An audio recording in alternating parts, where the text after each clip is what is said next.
ఈ సంవత్సరన్నర కాలంలో అనేకమైనటువంటి పోటీలని భారతీయ జనతా యువమోర్చా ఎదుర్కోవడం జరిగింది.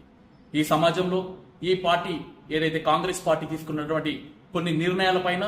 ముక్కుసూటిగా పోరాటం చేస్తూ వారు చేసినటువంటి తప్పులని ప్రజలకు తీసుకుపోవడంలో భారతీయ జనతా యువమోర్చా విజయవంతమైందని చెప్పేసి మేమందరం కూడా భావించడం. అందులో దాదాపుగా ఈ సంవత్సరన్నర కాలంలో దాదాపుగా 96 రకాల కార్యక్రమాలు నిర్వహించడం, అందులో కార్యకర్తలందరూ కూడా వెలికి రావడం, అదేవిధంగా యువకులలో ఉత్సాహంగా రాజకీయ నాయకుల యొక్క లక్షణాలన్నింటినీ కూడా వెలికి వచ్చాయని చెప్పేసి మేమందరం కూడా భావించడం జరుగుతుంది. ఏదైతే నిరుద్యోగులకు సంబంధించినటువంటి విషయాలలో అనేకంగా ఇబ్బందులు పడతా ఉన్నారు. ఆ రోజు టీఆర్ఎస్ గవర్నమెంట్ ఉన్నప్పుడు ఏ విధంగా అయితే నిరుద్యోగులకు అన్యాయం చేసింది, అదే అన్యాయం చేసిందని చెప్పుకొని అధికారంలోకి వచ్చిన తర్వాత కాంగ్రెస్ పార్టీ అదే నిరుద్యోగులని మళ్ళా రోడ్ల మీద వేసినటువంటి విధానాన్ని తప్పుపడుతూ భారతీయ జనతా యువమోర్చా ఒక కార్యక్రమం తీసుకొని ఈ రోజు మేము విజయవంతమైనమంటే హైకోర్టులో దానికి స్టే ఇచ్చి మీరు ఇచ్చినటువంటి రిజల్ట్ని రద్దు చేయండి, నిరుద్యోగులకు అందరూ కూడా న్యాయం చేయండి అని చెప్పేసి ఈరోజు హైకోర్టు ప్రకటించిందంటే అది యువమోర్చా చేసినటువంటి త్యాగ ఫలమే అని చెప్పేసి మేమందరం కూడా కోరుకోవడం జరుగుతుంది. అంతేకాకుండా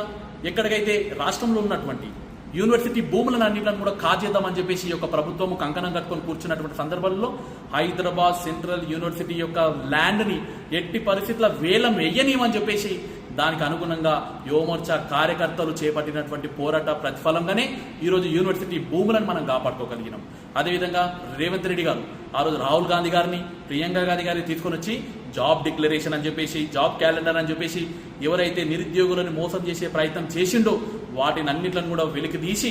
అవన్నీ కూడా వెంబడే ప్రతిపాదించాలి, వెంబడే ప్రజలకు అందించాలని చెప్పేసి అనేకమైనటువంటి ఉద్యమాలు చేయడం జరిగింది. అందులో భాగంగా లాఠీ చార్జీలు తీసుకోవడం, అందులో భాగంగా కార్యకర్తలను ఇబ్బందులు పోలీసులు చేసినప్పటికీ కూడా అక్కడ మేమందరం కూడా కాపాడుకున్నటువంటి సందర్భాన్ని మేము ఈరోజు గుర్తు చేస్తా ఉన్నాం. ఏదైతే నిరుద్యోగులను లాఠీలతో కొట్టి హాస్పిటళ్లలో పడేస్తే చూడడానికి వెళ్తున్నటువంటి సందర్భంలో ఆ రోజు యువమోర్చా అధ్యక్షునిగా నన్నే కాదు నా కార్యకర్తలను కూడా అడ్డుకున్నటువంటి పరిస్థితి ఈరోజు మేము గుర్తు చేస్తా ఉన్నాం. ఏదైతే కాంగ్రెస్ పార్టీ అధికారంలోకి వచ్చిన తర్వాత ఈ బీజేపీ గవర్నమెంట్ ముందు ఇంకా గవర్నమెంట్ ఫామ్ చేయబోతా ఉంది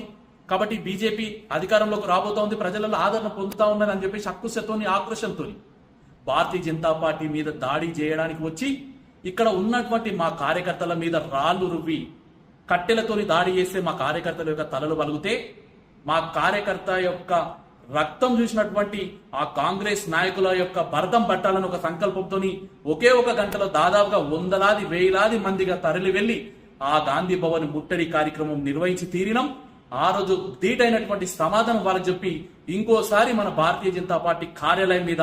కంటి చూపు చూపడానికి కూడా కన్నెత్తి